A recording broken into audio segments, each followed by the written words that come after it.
Muy buenos días, ya hay reunión y dirán ustedes, ¿y de qué reunión habla? Pues PSOE, Podemos y Ciudadanos se van a ver las caras el jueves por la tarde por primera vez los tres juntos. Anda que no les ha costado. Llevamos 108 días desde las elecciones generales del 20D y casi 2 semanas desde la Semana Santa. Y una semana va a pasar ya desde la reunión del pasado miércoles entre Pedro Sánchez y Pablo Iglesias. Así que ahora, ya lo ven ustedes, han acordado reunirse otra vez. A las 4:30 va a ser esa reunión en el Congreso de los Diputados el próximo jueves 7 de abril. Una reunión que no sabemos lo que va a dar de sí, pero lo que sí que sabemos, como siempre, es que Sánchez se niega a reunirse con Rajoy y que Rivera prefiere un acuerdo con el PP antes que con Podemos. Por lo menos eso es lo que dicen. Y mientras tanto, saben ustedes, la formación morada está contra las cuerdas. Por lo menos eso es lo que publica hoy ABC con un documento verdaderamente demostrativo y palmario que demuestra que Venezuela pagó 7 millones para impulsar cambios políticos en España y que fue el propio Hugo Chávez quien, de su puño y letra, autorizó los millonarios desembolsos a la Fundación de Pablo Iglesias para crear fuerzas y movimientos sociales afines al gobierno bolivariano. Eso es lo que desvela hoy el ABC y hasta ahora les recuerdo que los podemitas que nacieron con el Centro de Estudios Políticos y Sociales solo reconocían 4 millones de euros de los sátrapas venezolanos. Así que los documentos que hoy conocemos demuestran que asciende ya a más de 7 millones de euros y a estas horas, cuando son las 12 menos 10, todavía no han dado una sola explicación. Vamos a ver cómo niegan siempre que hay financiación, etcétera, etcétera. Claro, ellos separan Podemos, desde que lo crean, institucionalmente como partido de todo lo anterior, pero esto tiene truco. Pero quien tampoco ha dado explicaciones ha sido Pedro Almodóvar, que parece estar al borde de un ataque de nervios y ayer no acudía a la presentación en Barcelona de su última película, Julieta, después de haber aparecido en ese escándalo de los papeles de Panamá. A Pedro Almodóvar no le ha sentado nada bien, parece ser que se desvele el secreto, ¿verdad?, de que creó junto a su hermano Agustín una empresa offshore en Panamá, pero radicada en las Islas Vírgenes Británicas. Tan solo hay un comunicado que lo firma su hermano y en el que se responsabiliza a su hermano de la gestión de su productora desde un paraíso fiscal. Aduce que es por su falta de experiencia en los primeros años de andadura de la empresa familiar. Sin embargo, nada dicen ni Almodóvar, Pedro, ni Agustín, el hermano, de los cientos de millones que se han llevado en subvenciones y que, por cierto, vienen de los impuestos, de los que pagamos aquí y no nos vamos a paraísos fiscales. En fin, ni tampoco dicen cuántas subvenciones han pasado ya por el circuito de esa empresa británica, si es que ha pasado alguna por esas Islas Vírgenes, algún dinerito que proviene de los impuestos. No lo sabemos, ya lo veremos, a ver si podemos averiguarlo. Y a quien también le tiemblan las piernas en las últimas horas, saben ustedes a quién es, al primer ministro de Islandia. Se llama Sigmund David Gunnlaugsson. Pues bien, ha pedido perdón por su espantada en la entrevista televisada que vimos ayer aquí, después de que los periodistas le preguntaran por su sociedad en paraísos fiscales, en concreto en las Islas Vírgenes Británicas, como Almodóvar. Una sociedad que tiene casi 4 millones de dólares. Y eso, sin embargo, no ha calmado a los ciudadanos que ayer salían masivamente a manifestarse a la calle en Reykjavik. En fin, vamos a hablar de todas estas cuestiones y menudo contraste si nos vamos a Grecia, donde hoy se vive esa segunda jornada de deportaciones masivas después de que entrara en vigor el polémico acuerdo de la Unión Europea con Turquía. Saben ustedes, ayer deportaron a 202 personas y solo en Lesbos han entrado ayer mismo más de 300, así que un pan como unas tortas y ya sabemos dónde los mandan, a Turquía, y veremos lo que hace el gobierno turco, que ya ha anunciado que todos los que no sean sirios los va a repatriar a sus países. ¿Se imaginan volver a Afganistán cuando está perseguido por los talibanes? ¿Se imaginan la situación de cientos y de miles de personas cómo estarán ahora? En fin, Víctor Arribas, muy buenos días. Buenos días. Cuéntanos los detalles que hoy desvela ABC en esa exclusiva con la firma de Hugo Chávez en la documentación que demuestra nada más y nada menos que 7 millones de euros que ha ido a los podemitas antes de constituirse en un partido político. Hola Isabel, muy buenos días. Pues efectivamente son esos dos detalles los novedosos. En primer lugar, se publican documentos ya con la firma del propio Hugo Chávez y en segundo lugar que la cantidad que habría recibido la Fundación CEPS, lo que sería aproximadamente el embrión ideológico de lo que luego fue un partido político, Podemos, pues pasa de 4 millones de euros a 7. Y vamos a ver esos documentos que hoy publica en exclusiva el diario ABC y que demuestran que Venezuela está en el origen, al menos como decimos, del embrión ideológico de Podemos. En primer lugar, el dato es demoledor. Hugo Chávez soltó 7 millones de euros de dinero público venezolano hacia la Fundación CEPS, en la que ahora veremos participaban los actuales dirigentes de Podemos. Vamos a ver cuáles son los documentos, los tienen de fondo y los objetivos. Ya digo que la firma de Chávez está incluida en alguno de estos documentos, acuerdos firmados con la Fundación Española CEPS. En primer lugar, propiciar cambios políticos, pero eso sí que fueran afines al gobierno bolivariano. Este documento es un punto de cuenta al comandante presidente de la República Bolivariana de Venezuela de mayo del año 2008 con la firma del propio Chávez. Y aquí de lo que se trataba era de crear los consensos necesarios en nuestro país de fuerzas de izquierda capitalista para propiciar un cambio político próximo, eso sí, a la República Bolivariana de Venezuela y a lo que es la política bolivariana en general en Latinoamérica. ¿A cambio qué ocurriría? Al menos oficialmente, pues que la Fundación CEPS asesoraría al gobierno venezolano en diferentes ámbitos, por ejemplo, en la manera de atacar y contrarrestar los argumentos de la oposición, o recomendaron en algún informe poner en libertad a un periodista detenido, en concreto a Leocenis García, porque textualmente ya no serviría de escarmiento mantenerle detenido porque había pasado ya demasiado tiempo entre rejas. Esos son los informes que hicieron desde la Fundación CEPS. ¿Quiénes son los dirigentes actuales de Podemos que formaron parte de esta Fundación CEPS nacida al amparo de la Universidad de Valencia? Pues ahí tienen sus caras: Pablo Iglesias, Íñigo Errejón, Monedero, estaba también Carolina Vescanza, estaba Luis Alegre y también Alberto Montero, el profesor de la Universidad de Málaga que facilitó la beca Black, se acordarán de ella, a Íñigo Errejón. Bueno, en total hasta más de 300 personas formaron parte de la Fundación CEPS, los más conocidos, los que hoy forman el núcleo duro de la ejecutiva de Podemos. ¿Cuál es la pregunta que hoy en Más Claro Agua les queremos formular para que puedan contestar a lo largo del programa? ¿A quién votará si hay nuevas elecciones? ¿A qué político votará usted si se repiten las elecciones en junio? Si quiere votar por Rajoy, 905-855-001, el mismo número terminado en 2 si quiere votar por Pedro Sánchez. Y a través de Twitter también pueden participar. Ya saben que desplegamos las etiquetas con forma de hashtag con los grandes temas de nuestro programa de hoy. Papeles de Panamá, se siguen conociendo detalles de esa exclusiva que se lanzaba ayer a nivel mundial. Y en segundo lugar, MCA, Dinero Iglesias, Isabel, para hablar precisamente de eso, de lo que hoy publica el diario ABC.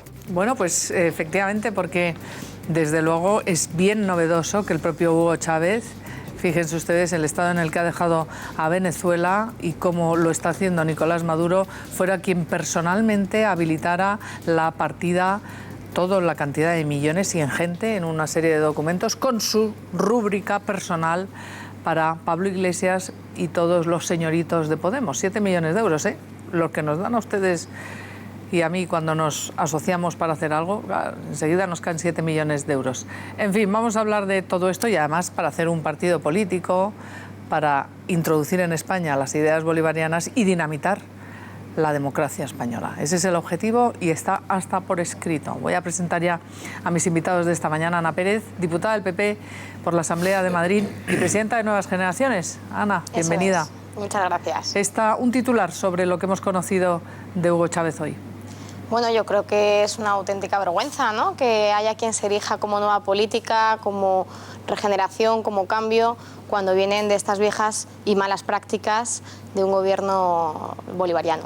Bueno, pues Antonio Hurtado, diputado pero del Partido Socialista, bienvenido de nuevo, Antonio. ¿Qué tal? Sobre esta nueva aportación del chavismo a los dineros de los podemitas, ¿qué le sugiere al Partido Socialista? Eso merece una investigación por parte de la Agencia Tributaria, por parte del Tribunal de Cuentas, y ver si es una financiación regular o no es una financiación regular. Yo creo que hay que esperar a los resultados de esa investigación. ¿Y aún así los quieren como socios del Partido Socialista? Sabemos el dinero, otra cosa es que sea ilegal, pero Isabel, financiarse... se nos está pidiendo que seamos socios del Partido Popular que sea financiado con la trama Gürtel. Es que aquí... O sea, es lo mismo. Pues bueno, hay que ver los resultados judiciales, tanto del Partido Popular en cuanto a su financiación, como los del Podemos. Lo que sí está claro es que desde luego el Partido Socialista no ha tenido financiación irregular y a las pruebas me remito. Bueno, está filesa, pero luego lo hablamos. No, eso... Gracias también por estar aquí, Esther Esteban, bienvenida. Uy, perdón, Esther Jaén, claro, no, sí, ya decía yo. Ricardo Martín. Martín, gracias. Ricardo. Oye, si yo fuera votante de Podemos, te puedo asegurar que esto no me conmovería para nada. Para nada. Bueno. Te lo digo. Y yo creo que es así. Alfonso y los de Rojo. Podemos esto... Ahora me lo contáis. Hay 5 millones. Vamos a hacer una pausa. Dejadme saludar a Alfonso Rojo, bienvenido. Y Víctor Arribas. ¿Qué tal, Isabel? Bien hallado de nuevo. Hacemos una brevísima pausa y fíjense cómo está la mañana, pero volvemos con más invitados.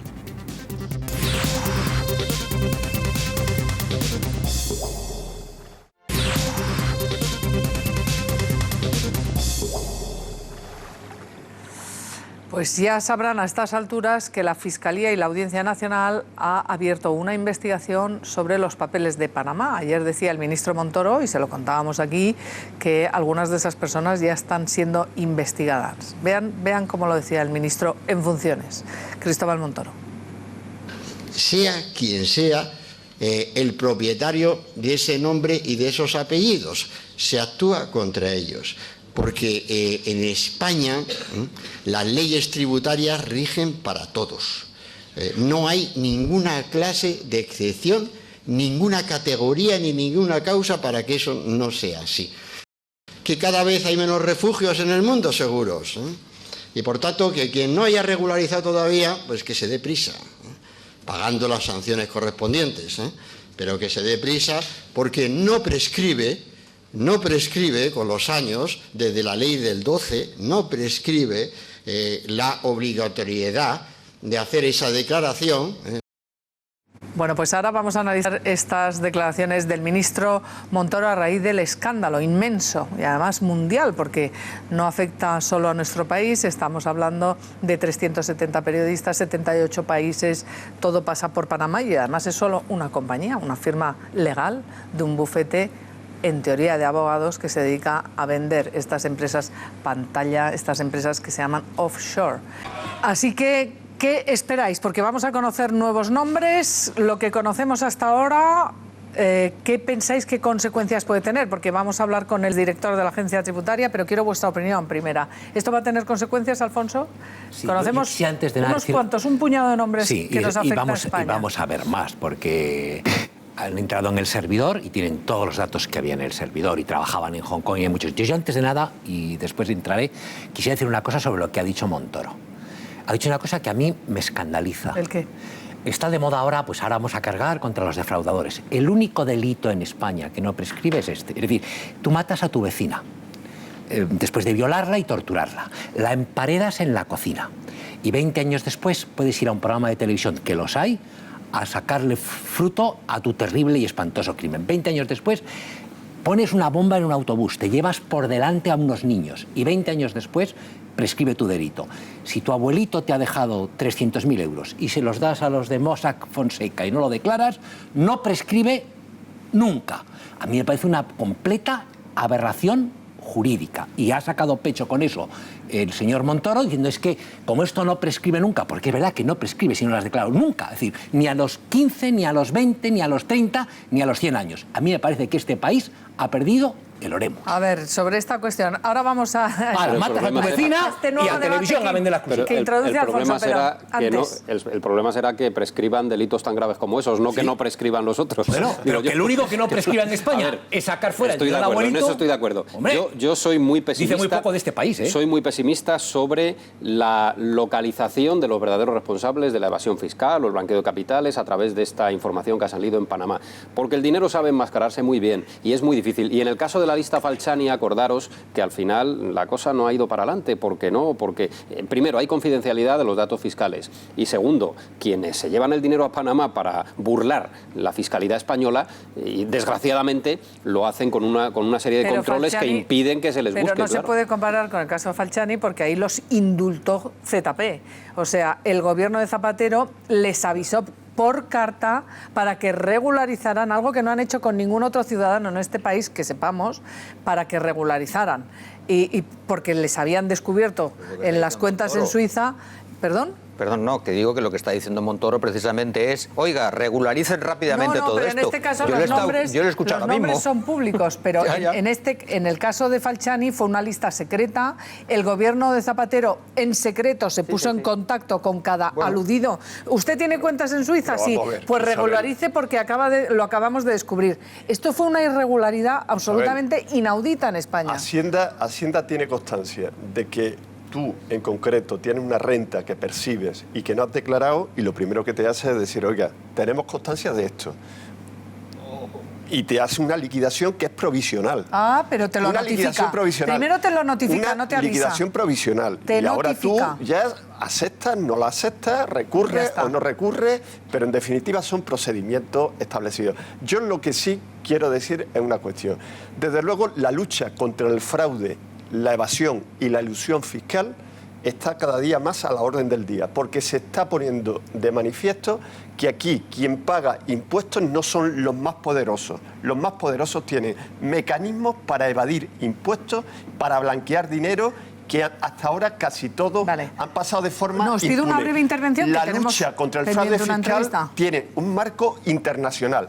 Las normas internacionales son cada día más necesarias. La eliminación de los paraísos fiscales son cada día más necesarios. Y evidentemente la agencia tributaria tiene que tomar carta en el asunto, tiene que investigar a cada uno de estas personas que figuran como propietarios de la empresa. Antonio, yo os pido brevedad porque estoy pendiente de una entrevista y si cada uno cogéis la palabra 10 minutos, nos quedamos sin programa. Tiene la palabra ahora Ana Pérez, Esther y Ricardo, porque quiero hablar con Ignacio Ruiz Jarabo. Ana. No, bueno, yo creo que básicamente lo ha dicho el ministro Montoro. Cada vez quedan menos paraísos fiscales. La Hacienda Pública se ha puesto manos a la obra a investigar y a ver qué hay detrás de todo esto. Y desde luego lo que queremos y lo que se está trabajando es precisamente en eso, ¿no? Que todo el mundo pague sus impuestos y que nadie los pueda evadir y que cada vez sean menos los mecanismos para poder hacerlo.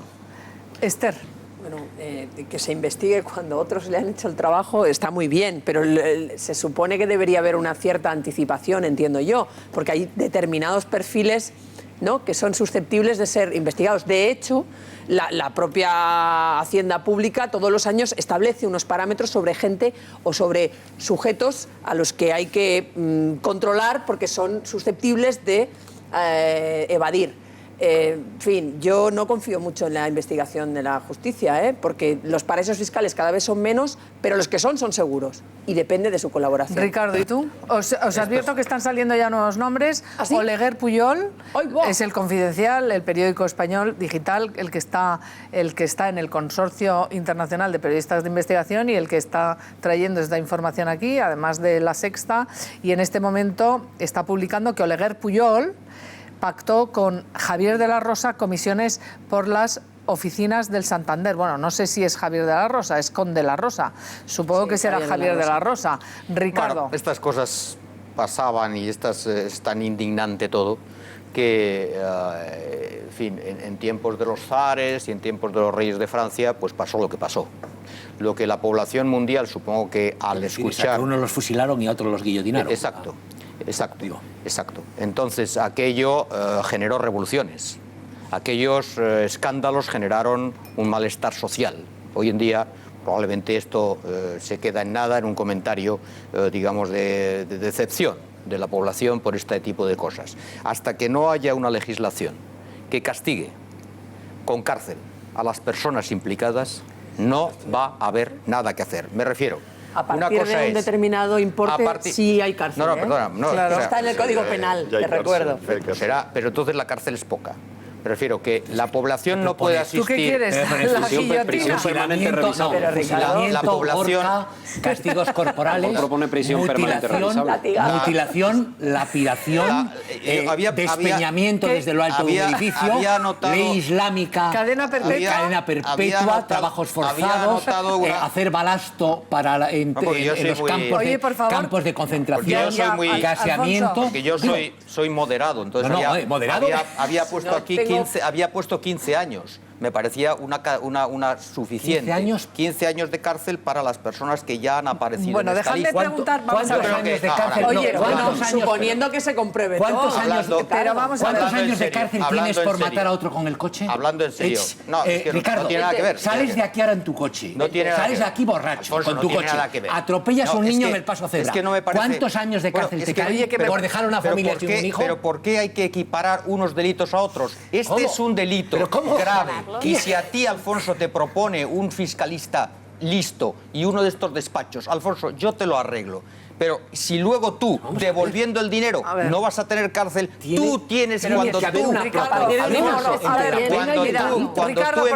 cuando tú envías a tu asesor fiscal, tú tienes que pagar con cárcel porque tú eres el que ordena. Oye, de verdad Por tanto, espero que vaya ahora hacéis este debate. A partir de 120.000 es delito. Ahora hacéis este debate, ¿me podéis escuchar o qué pasa? ¿Que estáis sordos en este plató? A ver, Ignacio Ruiz Jarabo es exdirector de la Agencia Tributaria. Ignacio, buenos días. Sí, muy buenos días. Ya ve cómo está el patio, o sea, aquí por no escuchar ni escucha la gente. Animado. Pero supongo que usted sabrá un poquito más que alguno de los que está por aquí. Bueno, me gustaría clarificar un poco tres cuestiones, ¿no? Una, el tener una sociedad offshore en Panamá o en cualquier otro centro internacional offshore no es delito, ni siquiera es infracción administrativa, ni siquiera. No declararla en la famosa declaración de bienes y derechos en el exterior, que es a la que se refería el ministro Montoro, sí que es una infracción administrativa. Solo infracción administrativa, porque es una declaración informativa de que tengo la propiedad sobre una sociedad fuera de España. Esa infracción administrativa, Alfonso, y coincido con tu reflexión, es la que no prescribe nunca. Una infracción administrativa, que no es ni siquiera delito. Y efectivamente los delitos de sangre prescriben. Una paradoja en nuestro país, un delito de sangre prescribe, una mera infracción administrativa por no cumplir una declaración informativa no prescribe en la vida. Pero este desmán jurídico, ético y de todo tipo lo va a corregir la Comisión Europea, que ha abierto una expediente de infracción al gobierno español y le va a condenar por esta barbaridad, ¿no? Y finalmente, la utilización de esta sociedad en Panamá, para, aprovechando la opacidad en la que se mueve, impagar indebidamente los impuestos, es lo que puede dar lugar al delito fiscal. ¿De acuerdo? Luego, tener la sociedad no es nada, no declararla, que se tiene la propiedad sobre ella, es una infracción administrativa que no prescribe nunca. Utilizarla indebidamente puede llevar a la comisión de un delito fiscal. Entonces, ahora la pregunta que nos hacemos todos, porque estamos en la primerísima fase, estamos conociendo nombres y empresas pantalla que se han vinculado a través de esta firma panameña, pero la pregunta que nos hacemos es, ¿averiguaremos la cuantía del importe que ha circulado a través de estas sociedades que se atribuye a todas las personas que acabamos de ver y se podrá investigar judicialmente y por parte de la agencia tributaria ya con datos más concretos? Bueno, pues la clave está en las autoridades panameñas, es decir, la investigación es obtención de información y la información a España le puede llegar por parte de Panamá. Yo soy pesimista y lo explico rápidamente. Es verdad que se firmó en el año 2011, en 2010, pero se suscribió por las Cortes Españolas en 2011 el convenio de doble imposición con Panamá, que es por lo que Panamá sale a efectos de España de la lista de paraísos fiscales, y que en ese convenio hay un artículo que es intercambio de información, por el cual Panamá viene obligada a dar información a España y España a Panamá. Pero en ese mismo artículo se dice, ninguno de los dos estados, en este caso Panamá, vendrá obligado a dar información al otro, a España, respecto a información que los contribuyentes panameños, por la ley panameña, no vengan obligados a suministrar a Panamá. Como la el modelo jurídico de la empresa offshore se basa precisamente en la laxitud absoluta de rendición de cuentas de estas sociedades. No tienen que formular contabilidades, no tienen que presentar las cuentas anuales a la autoridad de Panamá, etcétera. Pues Panamá no dispone de esa información y, por tanto, no va a poder dársela básicamente al gobierno español, ¿no? ¿Y cómo podría conseguirla el gobierno español, Ignacio? Si no colaboran, desde luego tendría que ser ya por la vía de una intervención sociedad-sociedad y buscar el partner de cada operación, ¿no? Es decir, si esa sociedad offshore en Panamá ha realizado una operación con otra sociedad en otro país, pues siempre vía partner de esa operación se podría intentar buscar la información. Pero va a ser ciertamente difícil y complejo. Ojalá me equivoque en mis expectativas, pero yo soy pesimista respecto a que se pueda conseguir efectivamente una investigación seria, profunda y rigurosa sobre lo que se ha hecho con este conjunto de empresas offshore. Lo que hemos visto, Ignacio Ruiz Jarabo, es que uno de los dueños de esta firma panameña, que es, si no recuerdo mal, la cuarta en importancia en Panamá, Ramón Fonseca, ha dicho que con ellos no va en absoluto, que esto es como fabricar automóviles, que serían ellos los fabricantes, y si alguien que compra el coche se estrella con él o hace lo que sea, pues que no va con ellos. Vamos a escuchar al dueño de esta firma. Sí hay que tener cuidado, porque son instrumentos que pueden ser utilizados para cometer fechoría. Pero es lo mismo que un automóvil. Uno compra un automóvil en una agencia, que es el abogado, y de repente esa persona mata a un cristiano. Esa muerte, el fabricante del automóvil, que somos nosotros, no tiene la culpa. Alguien usó el automóvil, el chofer, usó el automóvil para cometer ese delito.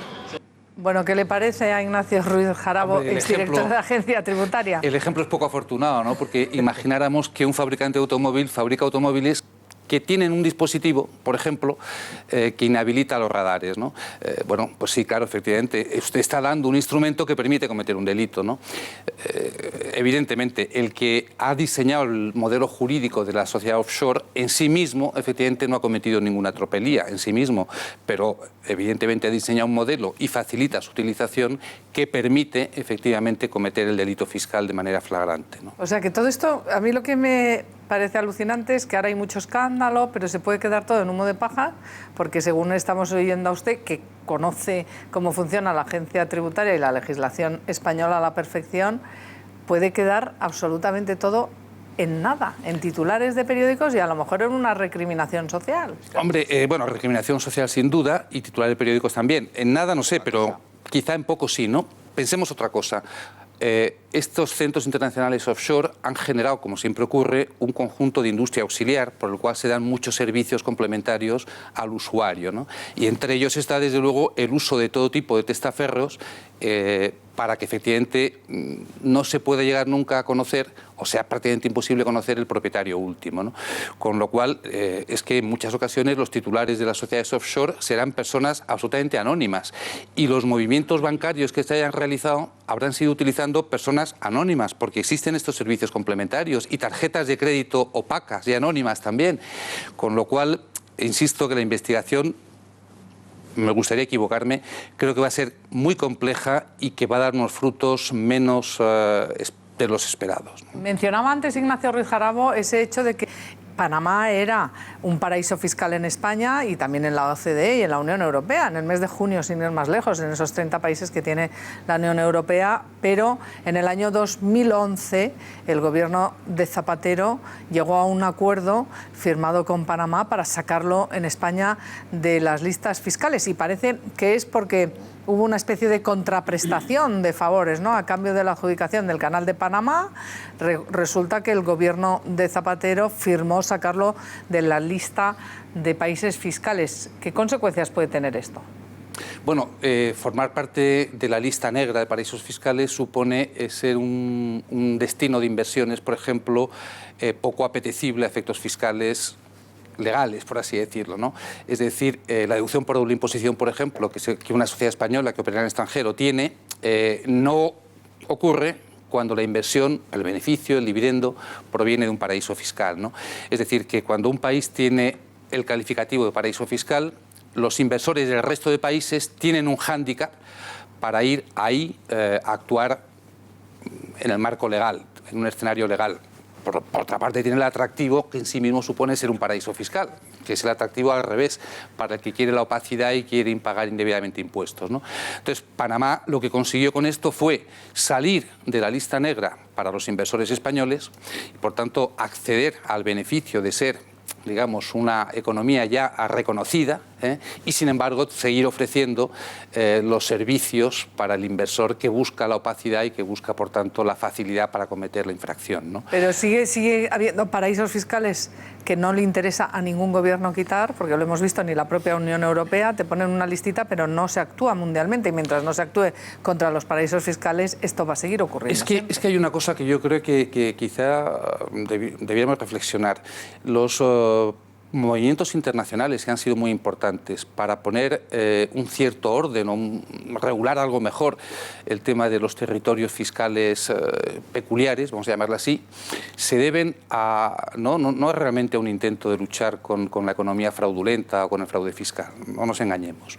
Lo que ocurre es que a partir de la explosión del terrorismo internacional en Estados Unidos, los centros de inteligencia de Estados Unidos han llegado a la conclusión de que esos mecanismos de opacidad fiscal, paraísos fiscales, centros offshore, etcétera, eran utilizados por el terrorismo internacional para financiar sus actividades y sus actos vandálicos, ¿no? Y es a eso a lo que se quiere poner coto. Pero hay un ejemplo evidente. El país que más empeño ha puesto efectivamente en la nueva regulación de estas operaciones, de estos regímenes, ha sido Estados Unidos. Efectivamente, por ser el país líder del mundo y por haber sufrido como nadie el atentado de las Torres Gemelas, ¿no? Y sin embargo, dentro de Estados Unidos tenemos a Delaware, que es un reconocido paraíso fiscal y centro offshore. Por tanto, no es realmente, digamos, el objetivo ético de luchar contra el fraude fiscal lo que impulsa estos movimientos de poner coto en el mundo a estas prácticas, sino la seguridad. Es el mecanismo de seguridad frente al terrorismo. Bueno, pues a ver, Víctor, ¿querías comentar o preguntar algo a Ignacio? Quería preguntarle a don Ignacio, porque quiero saber si puede la forma en que esto se ha conocido, porque no viene de una investigación de ningún gobierno, sino de una investigación periodística posterior a una filtración. Alguien llama a un periódico alemán y le ofrece una información, oferta y la demanda, que ha sido obtenida con el robo de varios servidores o de unos archivos informáticos, lo cual la empresa va a denunciar. Entonces, ¿Panamá podría bloquear por esta manera en que se ha difundido la información, por defecto de forma, podríamos decir, podría bloquear el acceso a la información que sería clave de conocer quiénes están verdaderamente detrás de esas empresas? ¿Podría acogerse a eso? Es posible, no conozco el Código Penal panameño, pero es evidente que las pruebas, en el proceso penal español, las pruebas que han sido obtenidas de manera ilegal quedan inutilizadas para su utilización en el procedimiento, ¿no? Si ocurre igual en la legislación panameña, si ocurriera igual, que no lo sé, pues lo que usted dice es posible. Parece además, Ignacio Ruiz Jarabo, que podría haber grandes bancos que han utilizado, se está hablando de bancos alemanes, una quincena de bancos alemanes que utilizan este tipo de paraísos y de empresas pantalla. No sé si en España también, pero supongo que en el mundo financiero es de lo más habitual, este lado opaco del mundo financiero. Claro, es uno de los servicios complementarios que me refería antes. El servicio principal es yo te creo en 2 horas, a un coste bajo, una sociedad offshore en Panamá. Yo te la genero y ya está, ya es tuya. Y a partir de ahí te empiezan a llegar un montón de ofertas de servicios complementarios. Y entre ellos, evidentemente, la banca offshore, donde efectivamente bancos, en muchas ocasiones subsidiarios de la gran banca mundial, efectivamente te ofrecen todo tipo de operaciones con la opacidad propia de lo que es la sociedad offshore, donde, insisto, tú puedes tener lo que se llaman tarjetas de crédito prepagadas, o puedes tener efectivamente tarjetas donde siempre hay un intermediario entre el usuario de la tarjeta y la cuenta contra la que se cargan los movimientos, con lo cual es imposible llegar al conocimiento de esa cuenta, etcétera, ¿no? Hay, insisto, todo un conjunto. Está el tema de los testaferros, la banca offshore, por supuesto, los domicilios virtuales, la industria complementaria que han generado los grandes centros internacionales offshore es prácticamente una economía paralela a la economía legal, vamos a llamarla así. Pues están saliendo más nombres. Alex Cribillé cobró sus derechos de una sociedad opaca tras ganar el Mundial del año 99. Y supongo que iremos conociendo políticos del mundo entero, jefes de Estado y de Gobierno, desde Putin, pasando por Venezuela. Ahora vamos a hablar ya con todos los detalles, pero con la cantinela con la que yo me quedo es una información muy interesante de un gurú de Davos que explica por qué Warren Buffett paga menos impuestos que su secretaria. O sea, al final, no solamente en España, aquí los pringaos son los asalariados y al final, pues quien hace la ley hace la trampa, y que tiene buen asesoramiento y muchísimos medios realmente se escaquea de pagar impuestos. Me parece que va a ser muy difícil esta lucha, ¿no? Sí, sin duda. Sí, es que yo creo que a veces no se pueden poner puertas al campo, ¿no? Yo siempre digo una cosa que suena butade, pero no lo es. Habrá fraude fiscal mientras haya impuestos. Y es inevitable que lo haya. Claro. Es evidente que habrá que intentar que sea lo menos posible, pero no nos engañemos. Con el fraude fiscal no se puede conseguir su eliminación, y mientras existan impuestos habrá fraude fiscal. Pues Ignacio Ruiz Jarabo, exdirector de la Agencia Tributaria, veremos qué da de sí esto. Gracias por haber estado con nosotros. Bueno, igual quiere quedarse todavía al debate, pero yo quiero preguntaros ya también por los nombres concretos que estamos viendo y los que hemos conocido. Podemos ir a Finlandia, donde podemos ver la espantada del primer ministro finlandés, la reacción de la calle, que ayer salió a la calle a manifestarse contra él, aunque el primer ministro finlandés ha pedido disculpas por haberse levantado de esa manera con los periodistas. ¿Caerá la cabeza ya, rodará la cabeza del primer ministro de Finlandia y lo que os rondaré morenos? Vamos a verlo. Mr. Prime Minister, what can you tell me about a company called Vintris? Well, it's a... Hvaða eignir í félaginu? Ég meina, þú ber ekki... Við vitum um það að Vintris var kröfuhafi og kröfuhafi í föllnu bönkunum. Já, þú ert að spyrja mig hluti sem ég ekki einu sem búin að kynna mér. Þú seldir þinn hlut í félaginu fyrir $1 með 2009. Þú ert að spyrja mig einhverju tóma vitleysu. Þú platar mig í viðtal á Hörgsfossi. Ég með undirskriftina hérna sekundu. Já. Viltu sjá hana? Já, ég meina... But with all respect, Mr. Prime Minister, it must be okay to ask those questions. Já, einmitt. Anna Sigurlaug komin. Allt verið gefið eftir skatt frá upphafi. Þannig að þeir eru að gera eitthvað tortryggilegt sem ekki tortryggilegt. Vita félagið í Indifens að þú hafir átt aflandsfélag sem var kröfuhafi? Hvaða atriði er að búa til hérna? Ahí están viendo ustedes la reacción. Fíjense qué manifestación en Reykjavik, la capital de Finlandia, la gente pidiendo su dimisión. El primer ministro ha dicho que no va a dimitir, ha pedido disculpas por haberse levantado así de la entrevista, pero él dice que esa sociedad la tiene declarada y que él ha pagado sus impuestos. Estamos hablando de una empresa de 4 millones de euros que él dice que es de su mujer, y ya ven ustedes, no sé si caerá esa cabeza y si deberían caer el resto de las cabezas que vayan saliendo, porque debería haber una respuesta moral, además de la judicial. No sé qué pensáis vosotros. A ver, Antonio. Yo quisiese, si me permitía, hacer una aclaración, porque ¿qué es lo que es un paraíso fiscal? ¿A qué se le denomina paraíso fiscal? Y si un paraíso fiscal que es para España puede ser para otro país o puede no ser para otro país. Vamos a ver.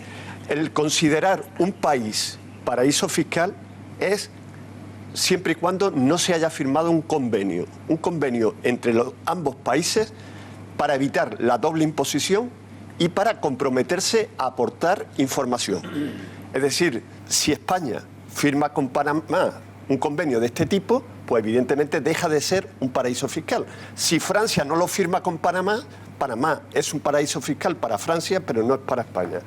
Lo que es evidente que existe una relación en España y existe un reglamento establecido a través de un Real Decreto del 2006, donde se establecen los criterios para definir los paraísos fiscales en este país. Y ahora mismo existe una relación de paraísos fiscales, una relación que se actualiza periódicamente, porque hay países que convenian permanentemente con España.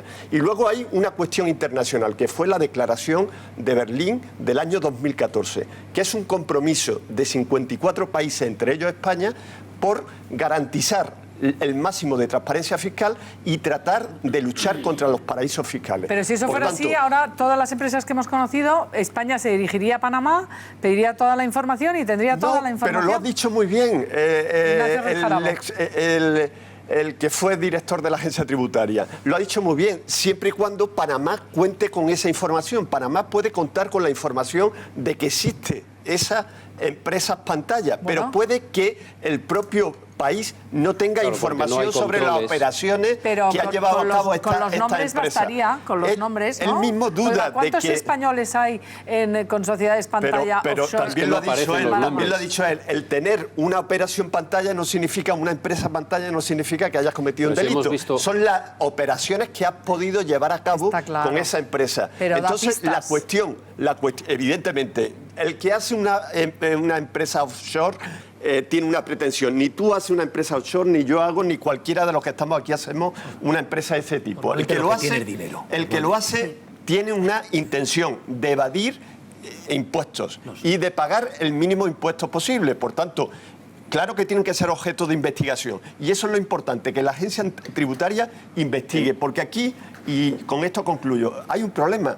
Y es que hay pocos recursos para investigar y muchos recursos para comprobar. Todos los que estamos aquí, que tenemos una nómina, continuamente comprueban nuestras declaraciones de la renta. Y existen mecanismos de comprobación magníficos, pero no existen recursos para investigar. Y hoy en día el fraude fiscal requiere de una importante y profunda investigación. Hemos visto en algunos de los documentos que han salido a la luz que alguna de las personas, en concreto el caso de Pilar de Borbón, en sus contratos con esta firma de abogados, se enmascaraban los nombres con una X, una Y, una Z, es decir, los nombres de los verdaderos responsables de las personas que están detrás es muy difícil porque no van a figurar ahí, van a figurar por un correo electrónico, van a figurar por diferentes detalles de la investigación que salgan a la luz, o como han salido a la luz periodísticamente, pero yo insisto que es muy difícil desenmascarar completamente una trama o un despacho de abogados que ofrece estos servicios opacos, es muy difícil desenmascararlo, porque quien quiere ocultar su dinero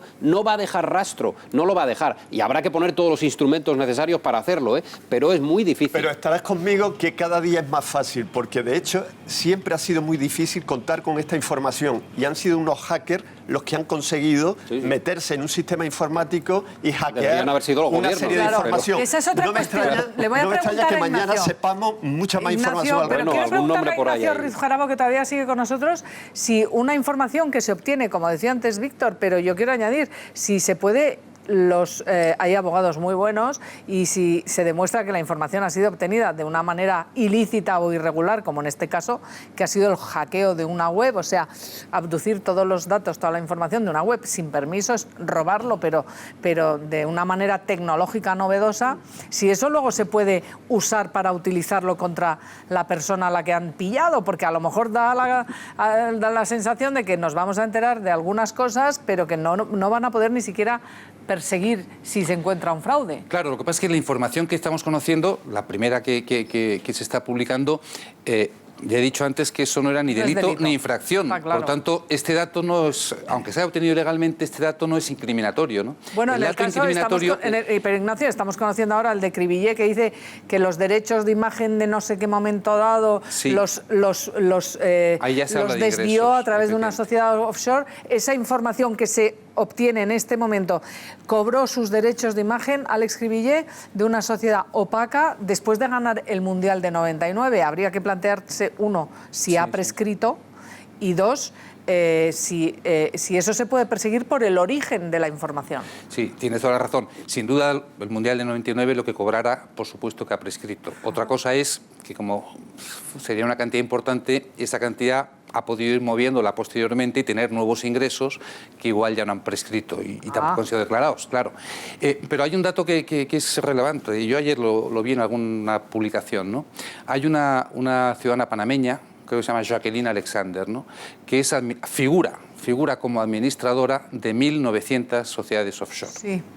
Quiere decir, bueno... Y parece pobre de solemnidad, quiero decirlo, claro, sin ningún tipo de... No, es que parece una señora que la pobre se gana la vida malamente. Efectivamente. Detrás de esas 1.900 veces que ella aparece como administradora, pues hay 1.900 propietarios opacos en la información que se ha obtenido de la forma que se ha obtenido. Incluso ahí, de momento, nos encontramos con una barrera que impide conocer el nombre de los 1.900 que han utilizado a esta señora como testaferro.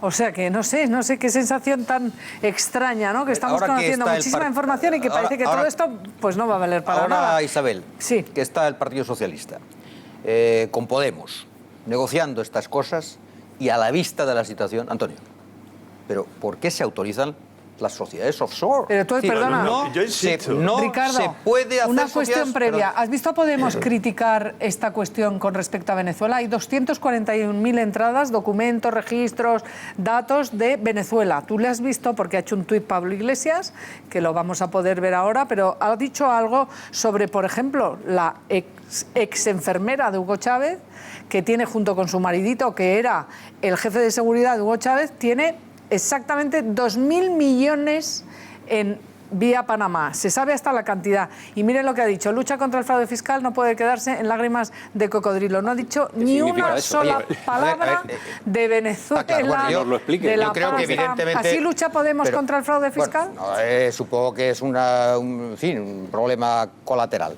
Pero en el caso, sí, pero en el caso que nos ocupa, dado que están en ello y pueden gobernar en España, no, pero Ricardo, el date Partido cuenta Socialista Podemos que estas ahora, sociedades no se han creado en España. No, Ricardo, que estas sociedades se han creado fuera de España. Correcto. Se han creado es que no son teóricamente un paraíso fiscal.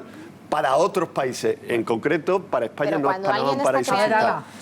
Si yo genero una sociedad paraíso fiscal y yo sé que me meten en la cárcel por crearla, te puedo asegurar que no la hago. La lucha hay que dirigirla hacia lo que son los paraísos fiscales. La eliminación de los paraísos fiscales es una lucha internacional para que toda esa información la tenga la agencia tributaria. Y si tú creas una sociedad offshore en Panamá, que tú, la agencia tributaria, tenga constancia, que tú tengas la obligación de declarar y que si no declares, la agencia tributaria te sancione y te imponga lo que Ricardo, te tenga que imponer. ¿cómo va a ser ilegal? A ver, tú montas una empresa y te vas a Panamá de asesor de comunicación, que es a lo que te dedicas, y montas una filial en Panamá y no puedes tener una empresa en Panamá porque tú lo meterías en la cárcel. Si cobro Hombre, de Panamá, lo tienes que declarar aquí. Si cobro de Panamá, pues es lógico, porque yo cobro de un cliente panameño, luego estoy teniendo allí beneficios que yo declararé, pero si mis beneficios son de España, ¿qué hago yo trasladando mis beneficios a Panamá? Tienes que declararlos en España. Claro, ¿qué hago? los declaras aquí, tú puedes crearlos. Lo ilegal es no declararlos, no crear la empresa. Crear una empresa no puede ser un delito. Tengo que declarar ¿y para qué hago una sociedad allí?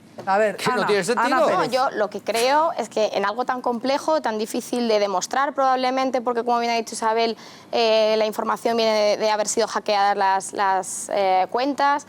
Creo que aquí las personas que están afectadas son las que tienen que salir y dar explicaciones y contarnos y decirnos para ver por qué tenían estas sociedades. A mí me ha sorprendido muy mucho que ayer el señor Almodóvar no quisiera decir nada, ¿no? Yo creo que estás puesto en el foco, da explicaciones, probablemente pueda ser lícito, probablemente no haya nada detrás de eso, pero creo que es importante que den explicaciones. Ya ha dado su hermano. Es que es injusto lo de Pedro Almodóvar. Es que Agustín Almodóvar, su hermano, ha dicho: yo fui el que hice esa sociedad porque me encargo en la sociedad de los temas, y este señor de la creación. Por si acaso no ha ido al cine, tú puedes creerle no ha ido o no, a la presentación de su película en Barcelona, ¿no? Porque ha dado a su hermano suficientes explicaciones. Es ridículo que no haya ido. ¿Son suficientes? ¿Te parece yo soy Pedro, totalmente. Es que yo soy Pedro Almodóvar y digo, mi hermano ya lo ha explicado. Lo que te hace desconfiar es cuando estas personas no son capaces de decir con claridad y explicar el porqué y lo que hay detrás de todo eso. Probablemente sea lícito, pero no lo están explicando. Van a tener que dar cuenta y razón, evidentemente, ante la Fiscalía, ante la Audiencia y ante la Agencia Tributaria. A mí no me cabe la menor duda. Lo que no puedo aceptar es que el ministro Montoro no quiera dar cuenta en el Congreso de los Diputados. Porque el ministro Montoro tiene que dar pormenores de la información que llega desde Panamá a España. La información que llega. Y si Panamá esa información no la aporta o no la ha aportado, evidentemente habrá que volverlo a considerar o no considerar, habrá que revisar la calificación que existe sobre este país.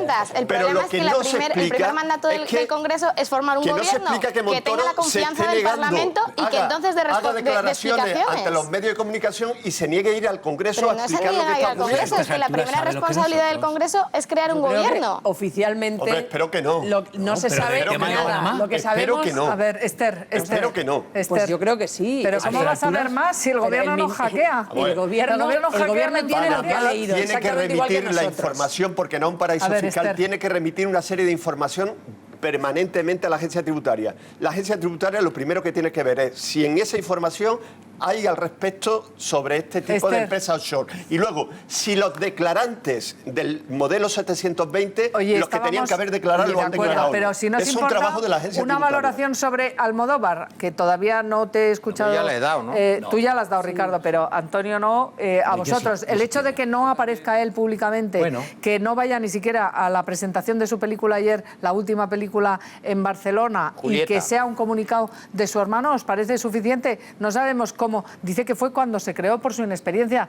No sabemos si ha sacado dinero por ahí. Dice que ahora está al corriente de todas sus obligaciones tributarias ese comunicado, pero debería Almodóvar haber salido porque para pedir dinero, ¿verdad?, que procede de los impuestos de todos, pues sí que lo piden y les caen subvenciones y muy cuantiosas, para pedir, ¿no? Sí, seguramente para pedir dinero y para pedir subvenciones lo lleva el que lleve el asunto fiscal, exactamente igual que es el que ha dicho, oiga, he sido yo, que es el hermano, porque yo era el que me ocupaba de esto y yo... Fíjate que en este punto le creo, no solo a él, sino estoy convencida de que, igual que Almodóvar, Messi tampoco tiene ni idea, ni siquiera del día en el que vive. Quiere decir que son gente que cogen asesorías fiscales y dicen, pero yo quiero pagar el mínimo de impuestos. ¿Recibe subvenciones de los impuestos de los españoles? Porque a mí lo que me parece grave es que Almodóvar se hincha a subvenciones que proceden de lo que pagamos todos. ¿Es un director mundial porque recibe subvenciones? ¿No? ¿O es un director reconocido mundialmente por su creación? O sea, no que por las subvenciones. Hoy Almodóvar no ha ido porque lo que ha hecho su sociedad, aunque no lo haya hecho él, lo ha hecho su hermano, y él es el dueño del 50% de la sociedad, es reprobable. Y no va porque le da, en fin, porque le da vergüenza, porque él lee esto y dice, ostras, pues a lo mejor no lo sabe, pero ya lo sabe. Y ya lo sabe toda España, y entonces es muy feo, y por eso no ha dado la cara hoy. Yo creo... aunque sea el hermano, pues por eso cuando no tienes nada que ocultar, no tienes todo tranquilo... No es si nos gusta o no las películas de Almodóvar. Claro. Que no es a mí me gustan mucho no le gusta nada. No, vamos a ver, yo no sé si al PP le gustan o no le gustan. El debate no es si a Almodóvar le gustan o no, pero lo que tú has dicho tiene que tener coherencia y consecuencias. Tú dices, es su hermano quien lo hace. Vamos a ver, yo tengo una sociedad limitada, pequeña, que es periodista digital. Yo no hago la declaración de la renta. Es que ni lo miro, ni miro las cuentas porque me duele la cabeza. Y eso que soy abogado y he hecho 2 carreras. Pero no las miro, me las hacen. Pero yo soy el que firma al terminar el ejercicio. Y entonces, si Hacienda actúa contra Periodista Digital, mi empresa, mi periódico, o entiende que hemos hecho un fraude, o el Ministerio de Trabajo, porque hemos hecho un tema laboral, el responsable, aunque yo no me encargue, soy yo. El decir que Almodóvar no es responsable del asunto porque lo hizo su hermano tiene la misma validez que el que pone a su mujer por delante, al chofer o a un testaferro. Ignacio Ruiz Jarabo, gracias por haber estado con nosotros, es director de la agencia tributaria. Veremos, seguiremos hablando de esta cuestión porque realmente estamos perplejos, pero veremos, ojalá no se quede como usted ha vaticinado, ojalá no se quede en nada, porque es muy deprimente, pero vamos a seguir, gracias, y ahora continuamos, no os vayáis el resto porque hacemos una brevísima pausa y continuamos, vamos a hablar de esa Venezuela que tantos millones de euros le ha dado a los podemitas y ya ven lo que dicen, ni pillo. La última...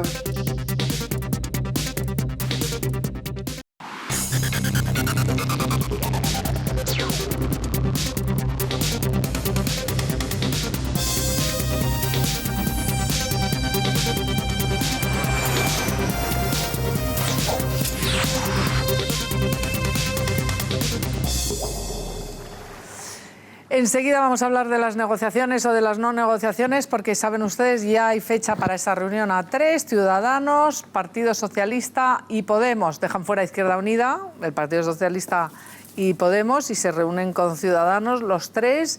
Pero atención, con un cambio, no sé si muy significativo, pero sí lo parece. Rivera dice que solo va a aceptar que Podemos vote sí al acuerdo PSOE y Ciudadanos, que no quiere la abstención. No sé si es una petición de máximos. Ahora hablaremos de todo esto, con todas estas novedades, pero antes, importantísima la información que hoy desvela el diario ABC. Venezuela pagó 7 millones para impulsar cambios políticos en España. Cuenta el periódico ABC que Hugo Chávez autorizó los desembolsos a la Fundación de Pablo Iglesias para crear fuerzas y movimientos sociales afines al gobierno bolivariano. Y además lo autoriza personalmente porque pone su propia firma. Esto es una novedad, como lo es también que hasta ahora los podemitas habían reconocido casi 4 millones de euros, no 7, como dice hoy desvela el periódico ABC. Vean todos los detalles. Venezuela invirtió más de 7 millones en lo que llamaron cambios políticos en España. O lo que es lo mismo, el gobierno chavista le dio el empujón económico necesario a Pablo Iglesias y compañía para crear su partido político. Según la información publicada por el diario ABC, el comandante Chávez firmó de puño y letra la entrega de fondos con destino a España para propiciar en nuestro país cambios políticos afines al gobierno bolivariano. Pese a que siempre se han preocupado de negarlo desde el partido... Es posible poner en marcha un proyecto político con pocos recursos. Podemos no se financia con el dinero de los bancos, no se financia con el dinero de otros gobiernos, no se financia con el dinero de otros gobiernos. La vinculación es innegable. Esta contratación permitirá estrechar lazos y compromisos con reconocidos representantes de las escuelas de pensamiento de izquierdas, fundamentalmente anticapitalistas, que en España puedan crear consensos de fuerzas políticas y movimientos sociales, propiciando en ese país cambios políticos aún más afines al gobierno bolivariano. Esa contratación se refiere a la realizada con la Fundación CEPS, el origen de Podemos, y curiosamente el Centro de Estudios Políticos y Sociales cesó sus actividades tras los primeros escándalos de financiación del partido. Una fundación a la que están íntimamente ligados los pesos pesados del Partido Morado: Pablo Iglesias, Carolina Vescanza, Luis Alegre, Íñigo Errejón, Juan Carlos Monedero. Todos ellos o han pertenecido al Consejo Directivo, o han viajado con la fundación, o han asesorado directamente al régimen. Y Alberto Montero, responsable de Economía del partido, fue presidente de CEPS. Una fundación que fue autorizada por el gobierno chavista a sacar hacia España desde la empobrecida Venezuela más de 2,5 millones de euros entre 2003 y 2007. El mismo gobierno que ha tenido a su pueblo desabastecido volvió a firmar partidas económicas hasta 2011 para ascender a un montante de 7.168.090 euros para financiar a un partido de izquierda radical y extender el mensaje bolivariano. Chávez hace mucho tiempo que dejó de ser el mismo para convertirse en uno de los principales motores del cambio político en América Latina. No es de extrañar que el propio Pablo Iglesias se congratulara de este cambio político propiciado desde Venezuela. Y no contento con eso, también lanzaba una particular amenaza. Tengan cuidado, Chávez vivo es muy peligroso para los poderosos, pero muerto sería invencible. Nuevas pruebas de la financiación sospechosa de la formación podemita. Nuevos documentos que demuestran que Podemos es la prolongación del chavismo en España.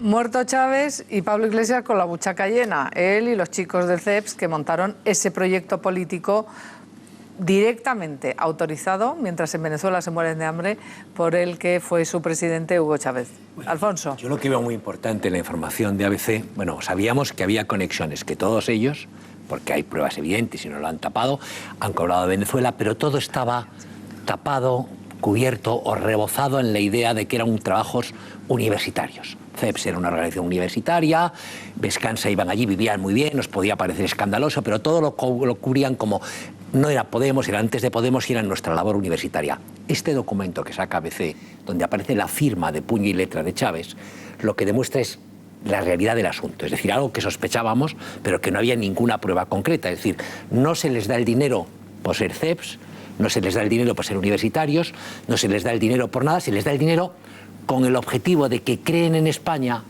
una formación política, en este caso es Podemos, se llama ahora Podemos, que contribuya a acercar las tesis o la arena política española a las tesis bolivarianas. Yo creo que lo nuevo, lo innovador, lo tremendo es esto, porque llevamos 3 años contando que cobraban de Venezuela. No sé por qué tremendo. Tremendo. Tremendo si es delito. Es tremendo en términos de delito y lo tendrán que pagar CEPS, Montero, Monedero, los que estén ahí, porque si hay delito, es lo que se tiene que investigar. Políticamente, no lo veo tremendo para nada. Los votantes de Podemos ya sospechaban eso, ya lo saben. No, pero Ricardo, Alfonso, pero si es muy fácil. Si es delito, es delito. No, pero claro. No, ahora, vamos a ver. Políticamente, ¿qué para lo que estamos aquí? Que creo te financiase Pinochet a un partido político, que financiase Pinochet, claro. El chileno Pinochet, a una formación política en España, nos parecería aceptable, neutro, beneficioso, no lo sé. el que, por ejemplo, la yihad islámica financiase un partido político en España, el que el señor Putin, que es legal, financiase la creación de una formación política en España, nos parecería respetable, aceptable. El que, por ejemplo, el señor Trump, Donald Trump, del que has dicho tú aquí barbaridades. Si Donald Trump, que tiene miles de millones en su capital privado, mañana descubrimos que Donald Trump financia un partido político en España o financia a un agente para que promueva en España un partido político, nos parecería respetable. Alfonso, tendríamos la actitud comprensiva que tienes tú. Mira, no sé lo que dirían los votantes de Trump. Hay un refrán americano que dice: la salsa que es buena para el ganso es buena para la gansa. Ese es tu análisis. Punto. Yo hago el análisis mío, que para eso lo hago yo. Y mi análisis es que los votantes de Podemos, y estamos en una circunstancia... No, es que para mí es la relevante. Estamos en un momento político en el cual los relevantes son los votantes de Podemos. Los lapidadores del Medio Oriente les parece bien piedras. Yo analizo que los votantes de Podemos esto no le afecta nada. Pero eso es otra cosa. Segundo, termino. Lo que sí les afecta a los votantes de Podemos, en mi opinión, es que de esas cantidades que se están hablando, resulte que Iglesias, Monedero, Montero o Errejón, se hayan llevado dinero de eso. Porque si los votantes de Podemos entienden que eso es para la creación del partido, pues supongo yo que dirán, pues en fin, de algún sitio hay que sacar el dinero. Ahora, si ese dinero ha ido a los bolsillos de sus dirigentes, yo creo que los votantes de Podemos que se pueden enfadar. Vamos a ver. Tienes que cambiar el proveedor de los bollos que tomas por la mañana, porque de verdad que vienes fatal. Pero Alfonso... Cambia de proveedor de croissants. Alfonso, ¿tú estás en desacuerdo con que Podemos se verá afectado por esto? No, yo no entro en eso. ¿Tú estás en desacuerdo con que... Eso sería la segunda parte. Ricardo, si no te importa, ese no es el debate. Esa es la segunda parte. Lo que yo digo es que no es de recibo. ¿A ti te parece feo? Que no es de recibo. ¿Te parece feo? No es de recibo. A ver, Javier Chicote, periodista de ABC, es el que ha publicado y descubierto este hallazgo, que es todo un hallazgo, a pesar de que Ricardo Martín quiera decir que no tiene ninguna relevancia política. No, informativamente sí. Si no te importa, Ricardo, prefiero escuchar a Javier Chicote. Ahora opinas. Javier, buenos días. ¿Qué tal? Buenos días. Quiero preguntarte sobre esta exclusiva vuestra, además de darte la enhorabuena, la relevancia, el descubrimiento, que lo constataba Alfonso, exactamente de nada menos que Hugo Chávez, lo decía yo al principio, es el que directamente autoriza los pagos, y habéis encontrado hasta 7 millones de euros anualmente en los últimos años para crear el embrión de luego lo que es un partido político, pero son muy listos, muy cucos, están bien asesorados y saben que no se puede financiar directamente un partido político, y crearon una cosa que se llamaba la CEPS, que es el Centro de Estudios Políticos y Sociales. Javier, ¿cuál es la relevancia de lo que estáis hoy publicando? Bueno, yo creo que esta es la prueba definitiva, que es ya la guinda del pastel. Efectivamente, todos sabíamos que Venezuela, que el dinero de Venezuela estaba detrás de Podemos, pero siempre les quedaba aquella excusa de que no, esto era para CEPS, ¿no? Que CEPS enviaba unos asesores a razón de, como hemos publicado en ABC, unos 7.000 euros mensuales a Venezuela, que trabajaban en el Palacio Presidencial junto a Hugo Chávez, y en teoría ese dinero, que habían reconocido alrededor de 3,7 millones de euros, era para pagar esas asesorías. Pero el documento que hoy publicamos es un documento elaborado por el ministro del Poder Popular para las Finanzas, es decir, el equivalente al ministro de Economía, da en la clave, porque lo que le dice en ese documento en el que le pide a Hugo Chávez permiso para pagar hasta 7 millones de euros es que las asesorías no lo son todo, ni mucho menos, sino que hay un párrafo mágico, un párrafo fundamental de unas 60 palabras en la que dice que con esas asesorías en realidad lo que se va a pagar es a una serie de líderes y a una serie de formaciones políticas de la izquierda que van a crear una serie de cambios en España para que sean más afines al bolivariano, ¿no? Para que sea un partido de corte chavista. Y efectivamente eso es lo que ocurrió poco después. Esto es lo que ocurrió, esto es el laboratorio de Podemos, tú lo llamas así, sí. Pero además lo que no sabemos es ese dinero, porque estáis descubriendo que la financiación y el diseño de la operación de crear este partido político en España lo hace directísimamente Hugo Chávez, que se dice pronto, y el objetivo es político. Lo que no sabemos es el vehículo financiero, que casi es secundario, pero son 7 millones de euros, ¿eh? O sea, para decir que son pobres y que defienden a los pobres, o como hemos escuchado a Carolina Vescanza, que es muy fácil crear un partido político sin dinero o con muy pocos recursos, como dice textualmente, los hay con jeta, ¿no? No, es mucho dinero y además que aquí no queda nada claro qué impuestos se han pagado, desde luego muy pocos, porque CEPS era una fundación que en teoría no tenía ánimo de lucro, pero se dedicaba a tareas de consultoría internacional a precios internacionales de mercado. Es decir, si obtenían beneficios tendrían que haber tributado por ellos, pero como en teoría no había ánimo de lucro, ni siquiera se pagaron impuestos. Es mucho el dinero que fue a España. Ellos una parte lo gastaban en Venezuela, contamos también en ABC cómo vivían, alquilaban apartamentos de hasta 1.500 euros mensuales, que eso en Caracas es una fortuna, y bueno, gastaban una parte ahí, pero el resto, el remanente, el beneficio, por decirlo de alguna forma, iba a España, que además se autorizaba por parte de Cadivi, la gente que permitía el cambio de las divisas, autorizaban a CEPS a sacar el dinero cuando muchos empresarios españoles tenían verdaderas dificultades. Publicamos hoy también un documento en el que son más de 3 millones de dólares que autorizan a enviar a España, que bueno, sí, pues exactamente no sabemos dónde terminaron. Se entiende que en CEPS, de CEPS ha formado parte toda la cúpula de Podemos, es una organización con alrededor de 300 colaboradores y como no tiene ánimo de lucro, pues se supone que no sé qué habrán hecho con ellos, si se lo habrán pagado en forma de sueldos o cómo, pero desde luego se dedicaban a la consultoría internacional y al final también lo que está clarísimo es que lo que han sido es el embrión del partido. Veremos si esto es un delito o no es un delito. Yo no escribo querellas, ni escribo sentencias, escribo reportajes y el reportaje es clarísimo, la finalidad es clarísima. Si tú quieres crear un partido político y antes de que lo crees te dan 7 millones de euros, es bastante fácil crearlo. Seguro, lo que ocurre es que, claro, no puede haber en ese momento financiación ilegal del partido porque el partido aún no existe, pero que quede clarísimo, esto es para crear Podemos. Y luego coge el testigo Irán, de parte de Venezuela. Venezuela es quien le dice a Irán que siga.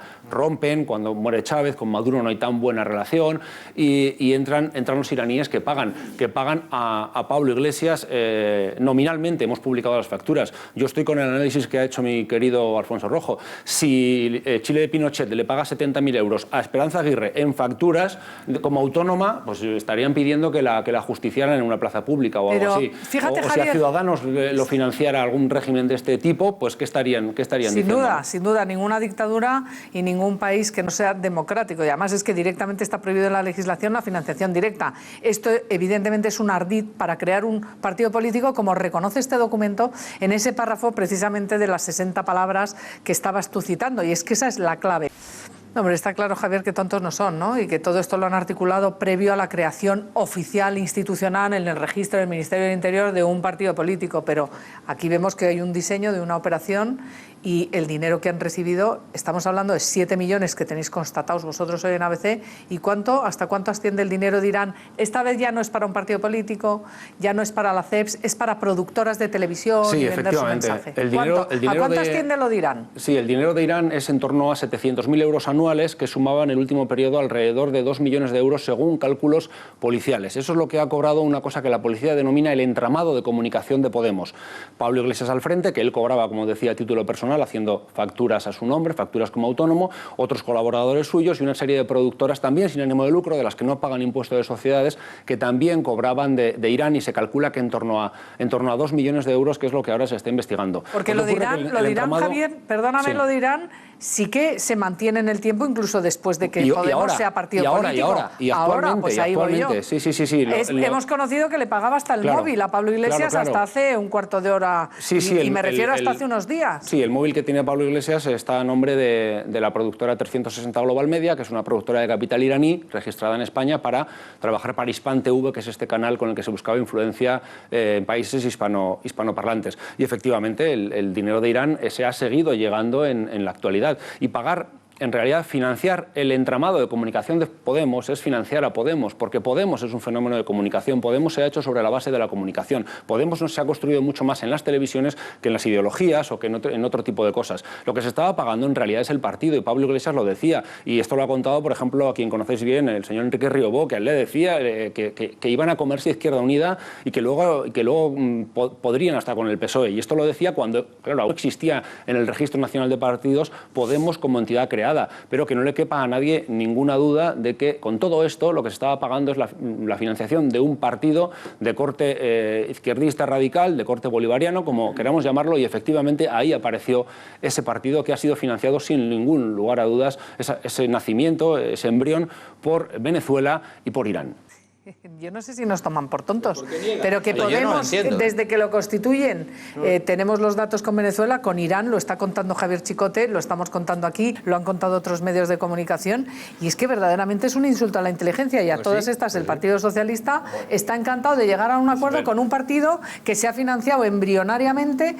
Y lo afirmo taxativamente cuando era la CEPS, cuando con su productora, con estas líneas de financiación. ¿Os parece homologable al Partido Socialista? Los vínculos tienen interés político. Yo estoy con Rojo. Tiene interés político. ¿Cómo no va a tener interés político si te estás financiando un régimen como el chavista? Tiene interés político.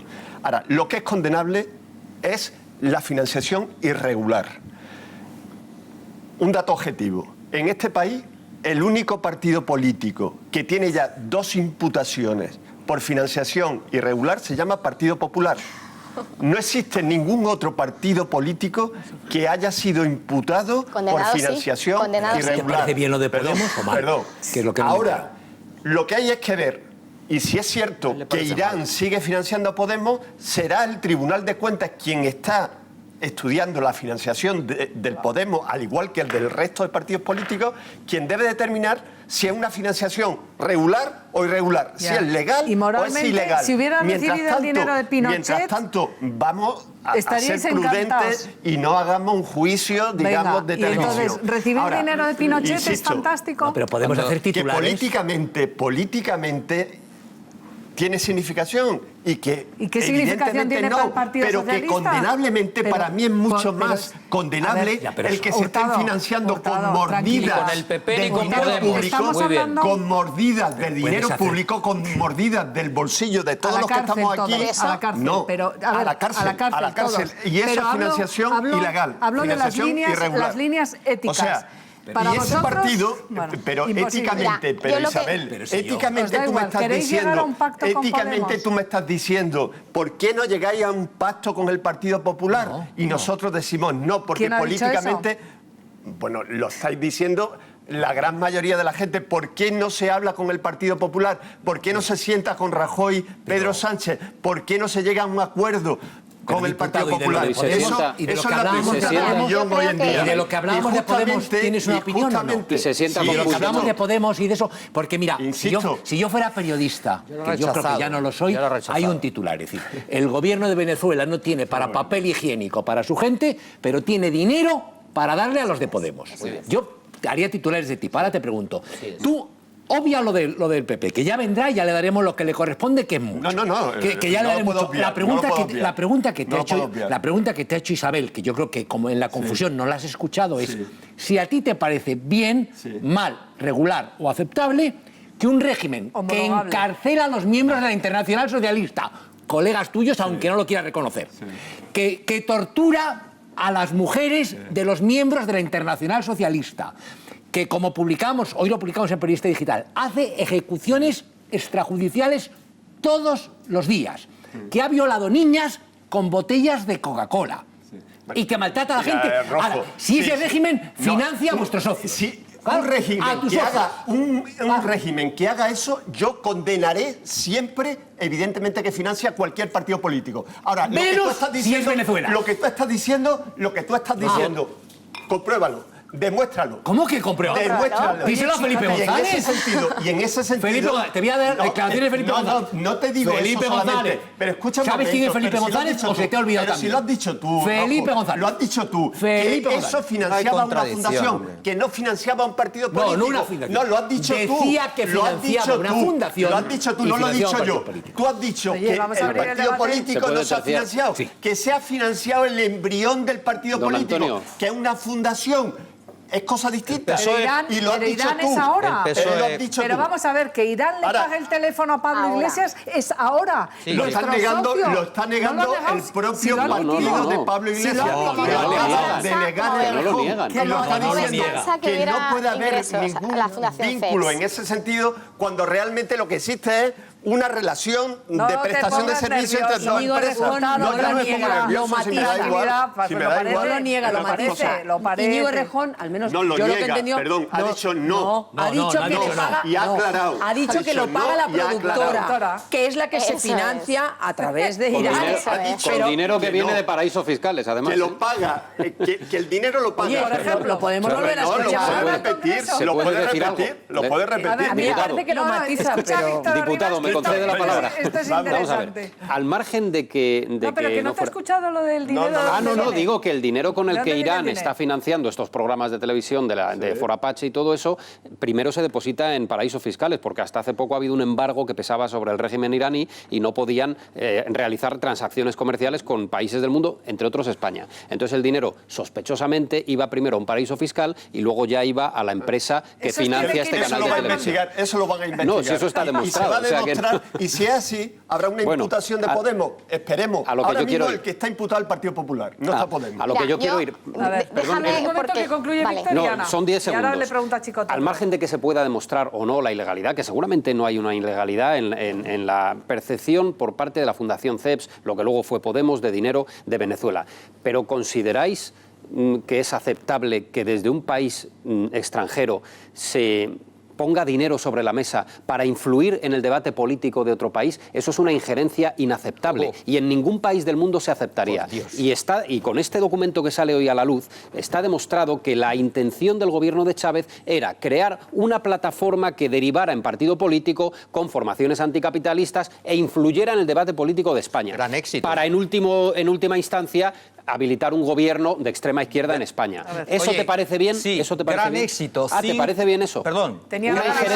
Una injerencia de otro país. Ana tenía la palabra. No, yo lo único que por aclarar. De Pablo Iglesias, os voy a dar el número. Yo. Os lo voy a dar. Vale. Yo no lo quiero. No, te lo doy ya. Oye, Ana, 673-298. Sánchez lo usa mucho porque está todo el día con WhatsApp. Me faltan, no os voy a dar las 3 últimas cifras, pero si queréis os lo doy. Lo paga Irán. Oye, Ana. Claro. El teléfono de Pablo Iglesias. Ana, vamos. Ana Pérez. Mira, yo lo que no puedo consentir es que me equipares al Partido Popular con Podemos bajo ningún concepto, ni me equipares el tema de la Gürtel, que es un tema que salió hace más de 10 años, que estamos deseando que se juzgue y que pague quien tenga que pagar. Pero desde luego estos señores se han elegido y han conseguido votos hablando y criticando la corrupción, hablando de honradez, de honestidad, y resulta que son los primeros que tienen mucho que ocultar y mucho que callar. A mí me hubiera encantado que la señora Vescanza hubiera explicado, en vez de negado, hubiera explicado, oye, este dinero es real, está aquí, está en la Fundación CEPS. Sin embargo, no se ha dedicado más que a negarlo, y ahora que sale a la luz es cuando empiezan a matizarlo. A mí me gustaría, de verdad, que Podemos, que ha conseguido mucho voto precisamente criticando la corrupción, criticando las financiaciones irregulares, criticando todo aquello que no gusta, se dedique ahora a hacerlo. Y lo que no puedo entender es cómo el Partido Socialista está todavía justificando esta actitud de Podemos. A Podemos se le puede rebatir y se le puede criticar posicionamientos políticos que no coincidamos o que consideremos que son, desde luego, barbaridades. Eso es criticable y en política son alternativas, legítimas, pero evidentemente criticables. Lo que no podemos criticar es, desde un partido, que es el Partido Popular, imputado por financiación ilegal, a otro partido que justamente todavía y en estos momentos no tiene ningún tipo de imputación por financiación ilegal. Con lo cual, seamos razonables. Nada, pero el que no está siendo razonable dejemos trabajar al Tribunal de Cuentas. El que no está siendo razonable eres tú. A la propia agencia tributaria, a quien tiene que controlar los sistemas y los mecanismos de financiación de los partidos políticos. Para llegar al poder mientras tanto y luego cambiar a los... Y cuando lo imputen, si lo imputen, lo criticamos. Llegar al poder sin molestarnos con informaciones de Venezuela, ¿no? Que estoy muy molesto. Ricardo, es dejarnos llegar al poder sin que se sepan estas vinculaciones de Venezuela, porque nadie dice que no trabaje en la agencia tributaria. Lo que se dice es si esto a cualquier país democrático de la Unión Europea le parecería un impedimento para llegar a ningún tipo de pacto. Yo lo voy a explicar. Si el ser financiado antes de constituirse oficialmente y recibir dinero de Irán, incluso hoy a través de paraísos fiscales y sociedades pantallas y de productoras, si eso impediría impediría moralmente a cualquier partido homologable democráticamente llegar a acuerdos con como estos? Como preguntas, respondo. Bueno, primero felicitar a Javier Chicote, que no quede ninguna duda de que parece que es que yo critico a Chicote. Admiro a Chicote, admiro su trabajo y creo que informativamente es impecable. O sea, y además es que él no se pronuncia políticamente si con ese trabajo de pronto quiere hundir a Podemos o no.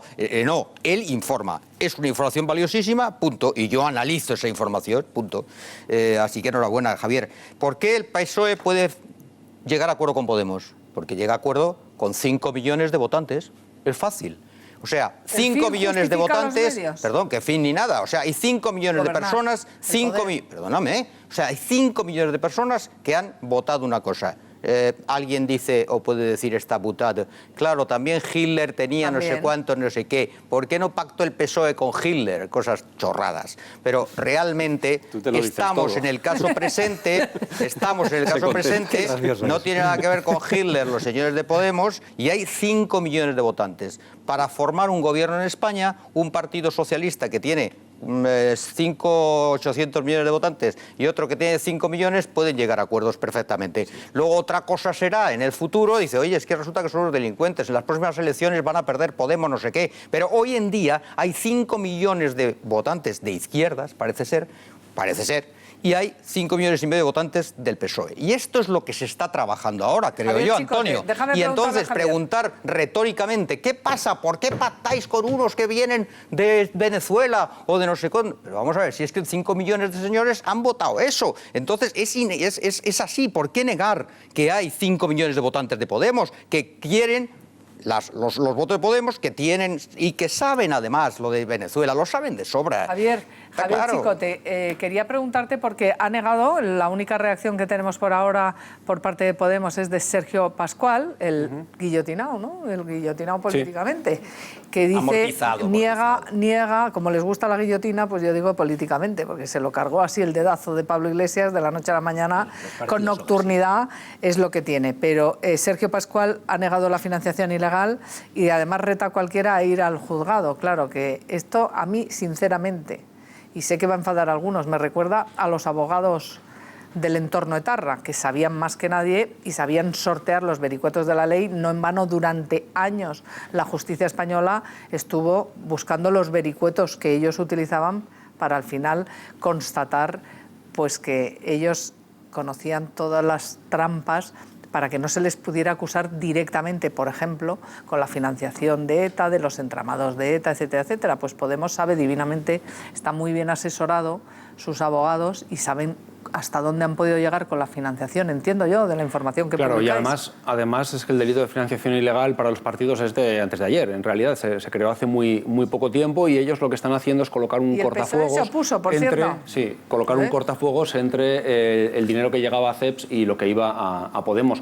Pero insisto, lo que ha pasado ya lo sabemos todos, y los millones de votantes de Podemos también, a los que respeto a todos y cada uno de esos 5 millones de personas que pueden hacer, por supuesto, lo que quieran con su voto. Solo yo me dedico a contarles de dónde sale ese partido, y eso está clarísimo. Veremos si esto es un delito o si no es un delito. Para que haya un delito, pues se tiene que acreditar que parte de ese dinero, por ejemplo, se ha utilizado para pagar la reserva de un local para un mitin. Bueno, pues eso también se está mirando, la UDEF está trabajando en eso, y bueno, pues si hay delito, lo habrá. Aquí lo que hay es un fenómeno muy curioso. Normalmente los partidos políticos nacen, crecen, cogen poder, manejan presupuestos, se corrompen y luego pues la policía, los jueces, los fiscales y los periodistas los investigamos. En Podemos es un fenómeno curiosísimo porque ya han nacido con el escándalo, es decir, este joven partido antes de empezar ya tiene una retahíla de escándalos de una envergadura más que soberana, y es un fenómeno que me llama muchísimo la atención, junto a otro fenómeno. Yo he publicado infinidad de informaciones sobre corrupción del Partido Popular, destapé a Francisco Granados hace 8 años, hemos publicado en ABC informaciones fundamentales sobre la trama púnica. Cuando publico esas informaciones soy un héroe. Cuando publico que a Podemos le financia un régimen como el de Hugo Chávez, no dejan de insultarme y entonces soy una porquería de periodista. Entonces hay un doble rasero. A unos partidos se puede publicar lo que se quiera sobre ellos, que eres un héroe, pero sin embargo parece que hay algún tipo de bula que protege a los dirigentes de Podemos, y eso no se puede consentir. Vamos a seguir trabajando en estas informaciones. Con respecto a esto que está diciendo... Pascual no ha dicho que no. Lo que ha dicho Pascual, y se lo ha dicho a la ABC, es: yo no sé nada de este asunto. Es decir, yo no sé si qué ha ocurrido con Venezuela. Es decir, yo no he pillado. O sea, lo que ha dicho es, yo no he pillado, pero no sé nada de la Bueno, pero me gustaría que veamos, porque, por ejemplo, el primero que descubrió el pastel de Podemos, porque aquí hay sobres y sobres, resulta que si los sobres los paga uno es un escándalo político, para mí sí, los del PP. Pero si los sobres son de Podemos, entonces, pero ¿qué hacéis denunciando esas cosas? Fijaros, Enrique Riobo, que es el primero que conoció a Pablo Iglesias, y contó en este programa cómo pagaba Pablo Iglesias con sobres. Pero esto al PSOE no le importa, miren. El señor Pablo Iglesias cobraba, y el señor Monedero de Venezuela, el señor Pablo Iglesias de Irán. Su ayudante, Sara Bienzobás, que aparece en el informe de la UDEF, pagaba en negro a su equipo de voluntarios, mientras ellos, señor Monedero y señor Pablo Iglesias, se llenaban los bolsillos. Bueno, esto está denunciado. Y ahora vean a los opositores, algunos venezolanos que están diciendo lo que están diciendo, pero el Partido Socialista, ahí está, RQR, a pactar con Podemos. Venezuela desde el 2004 hasta el 2014 y venimos a presentar los elementos que corroboran que esa relación tiene más de 10 años. Me refiero a la fundación del señor Monederos. En ese momento no eran Podemos. Sí puedo decir es que tenían una relación estrecha.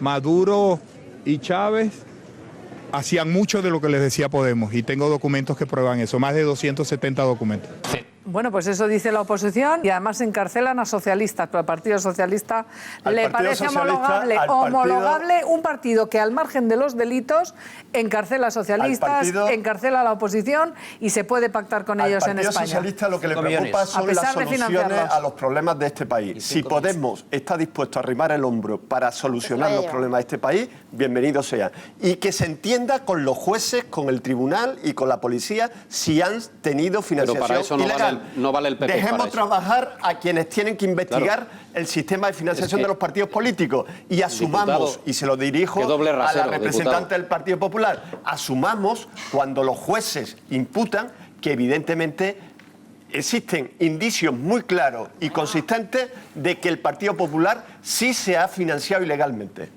Bueno, pues yo creo que podemos ver, ya que aquí seguimos con el Día de la Marmota político, podríamos pasar, si os apetece, que dejadme darles las gracias a Javier Chicote y enhorabuena por ese trabajo. Javier, también. ¿Te puedo preguntar ya de despedida, ¿hay más? Sí, mañana tenemos una segunda parte también muy interesante, no de la potencia informativa de esta, pero sí que seguramente va a centrar vuestro interés. Y sí es cierto que Podemos ha montado un club de fans de Chicote.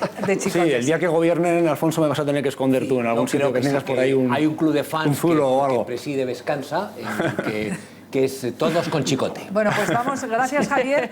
¿Queréis ver a Victoria Rosell, esa juez podemita que resulta que la lía parda en los aeropuertos? Y ahora veremos a Bódalo.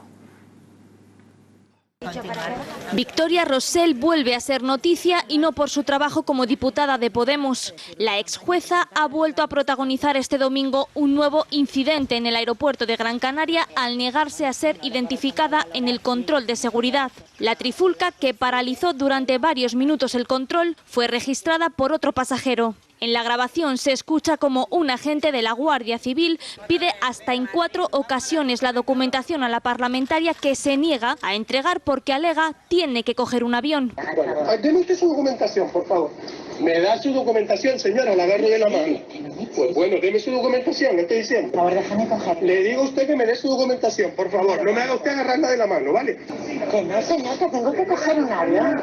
Una bronca que comenzaba después de que la diputada llamara la atención al auxiliar del puesto de control porque había un equipaje en el pasillo que los responsables explicaron pertenecía a un pasajero que estaba atendiendo una llamada, por lo que estaba controlado.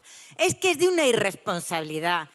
Una respuesta que parece no convenció a Rosell, a juzgar por este tuit y porque, según el delegado de Gobierno canario, volvió a increpar a los auxiliares que le pidieron, como al resto de pasajeros, que separara su ordenador del resto de objetos para pasar el control. Algo que tampoco sentó nada bien a la exmagistrada, que tachó de burla para pedir después, en calidad de diputada, pasar por la sala VIP, momento en el que se le requirió la documentación. Muchos ya me conocen, muchas gracias. Una nueva polémica que llega después de que en febrero la delegación de Gobierno canaria también informara sobre el requerimiento que hizo la diputada para utilizar la sala de autoridades del aeropuerto. A mí la documentación me la van a pedir, sí, hombre. Me recuerda no saben mucho quién soy yo. a Esperanza Aguirre, ¿no?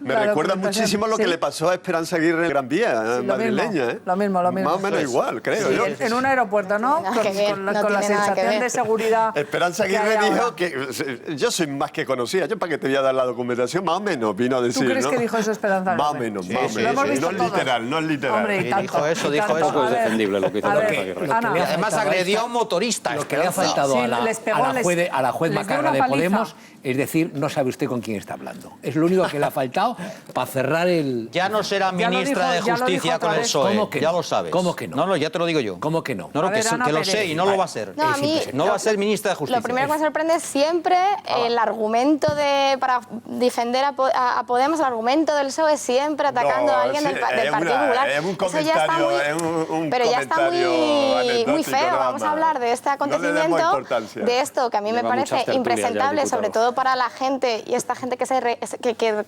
dicen que representan al pueblo, a la gente, que son los de la calle, que son la ciudadanía de a pie, que no hagan más que pedir... Mira, si yo hubiera grabado lo que yo presencié justamente y no voy a decir el nombre, no lo voy a decir, lo que yo presencié en un aeropuerto de un alto representante político...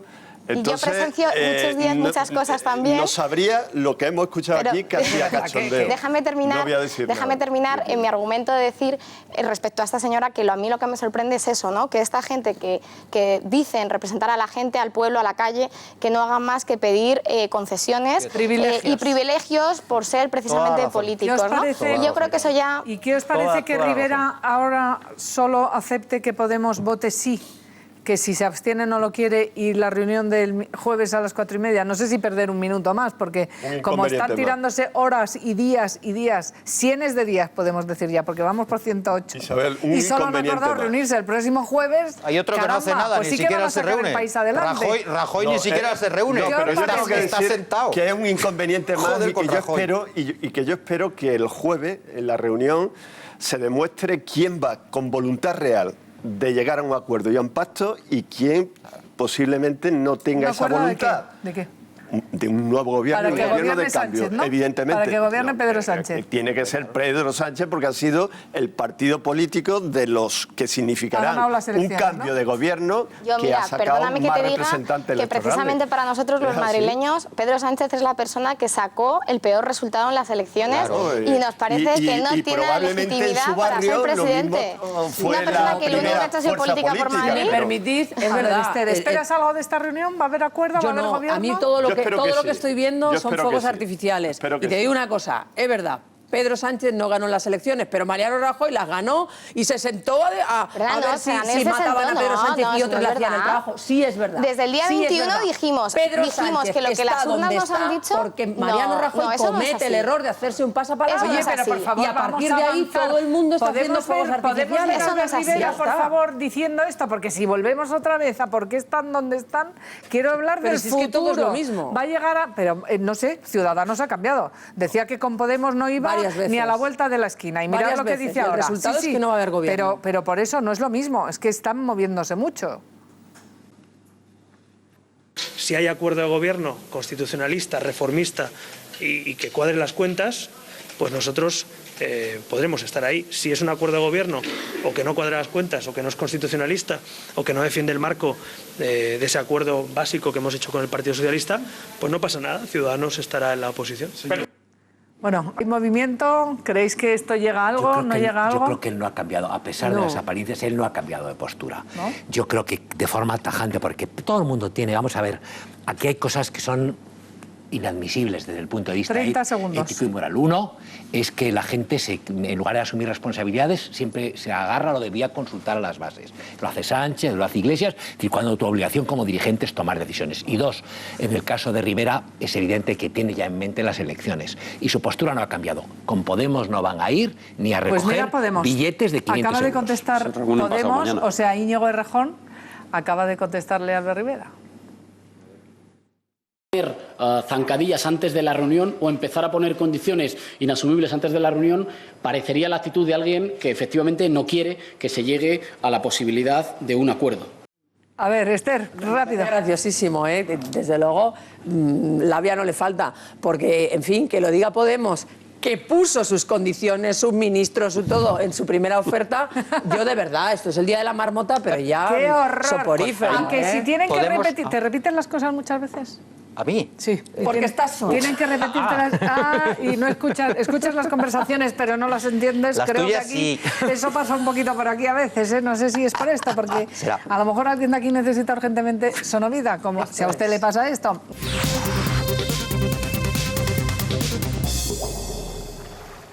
Les voy a presentar a Tomás Ignacio Páramo, que es ganador de los premios en defensa de la vida del CEU. Tomás, buenos días. Bienvenido. ¿Por qué te han dado el premio?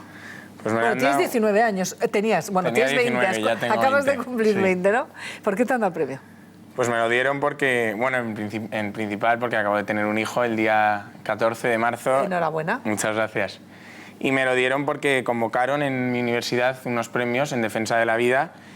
Y nada, una profesora mía me motivó a que me presentase y yo escribí un poco pues, el testimonio de cómo había sido todo durante el embarazo. Que María había y sido yo. un embarazo obviamente no deseado. Justo, un embarazo no deseado, pero que... Con una novia tuya Sí. en ese momento, que es María, y que, ¿qué pasó? Decidieron, había quien nos empujaba a abortar y decidisteis Claro. no abortar. Justo. Y lo Decidimos contabas en seguir la carta. adelante y entonces pues lo contaba en la carta y explicaba un poco cómo había sido el tomar la decisión, la gente con la que hablamos, quién nos apoyó a seguir adelante y pues... ¿Y quién os apoyó? Pues principalmente nuestros amigos desde un primer momento, que fueron los primeros en enterarse, y luego yo también se lo conté a nuestra familia y también a un amigo nuestro, Monseñor, del Vaticano, que yo le llamé en cuanto me enteré y nada, le conté un poco todo, entonces él nos dio su opinión, nos dijo que siguiéramos adelante y que en estas circunstancias que la vida es lo que menos se defiende, que nos apoyaba por haber seguido adelante y ser jóvenes que decíamos que sí a la vida.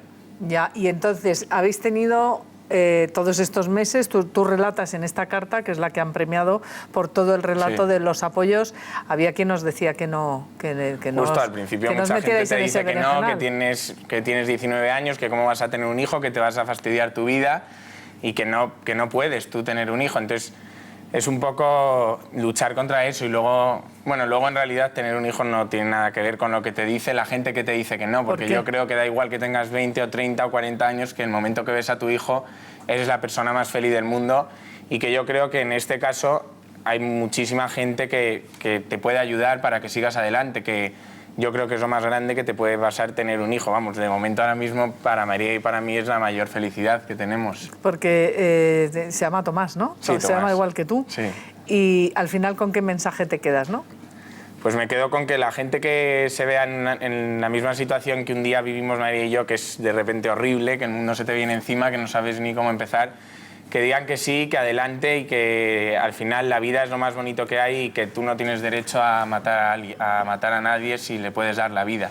Bueno, pues yo creo que ahí tienen ustedes el premio del CEU, de Derecho a la Vida, del Instituto de la Familia del CEU, ¿no, Tomás? Sí. Enhorabuena por haber seguido adelante, por poder disfrutar de Tomasito. Muchas gracias. ¿Y quieren ver ustedes ahora a Rejón? ¿Qué ha respondido Íñigo Rejón? Nada que ver con lo que estamos hablando, claro. Íñigo Rejón dice, bienvenida a mí querellas, bienvenida a las querellas. Una querella más, ¿qué pasa?